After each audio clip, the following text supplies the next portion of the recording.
Guys মই কি ভাবোঁ জুবিনদাৰ সমাধি ক্ষেত্ৰত 9টাৰ পিছত কাকো যাবৰ কাৰণে দিবই নালাগে। 10টা 11টাটোতো বহুত দূৰৰে কথা।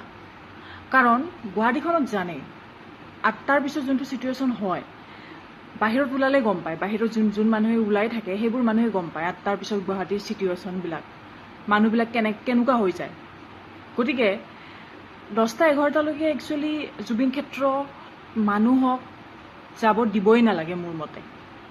লাষ্ট 9টা, মোৰ মতে পাৰিলেতো 8টাত বন্ধ কৰি দিব লাগে। জুবিনদাক সকলোৱে ভাল পায়, দিনত যাওক, ৰাতিপুৱা যাওক, সোনকালে যাওক। যদি তেওঁক ইমান শ্ৰদ্ধা ভক্তি কৰে 11টা বজাত 12টা বজালৈকে তাতে থাকিব, চান্স পালে মদু খাব, কোনোবাই চান্স পালে চব কৰিব, উৎপাত কৰিব, হাল্লা কৰিব। সেইবোৰ কৰিবৰ কাৰণে বেছিভাগে এতিয়া সেইবোৰ কৰিবৰ কাৰণে গৈ আছে, যোনে ৰাতি ৰাতি গৈ থাকে, দেৰিকৈ গৈ থাকে। সিহঁতে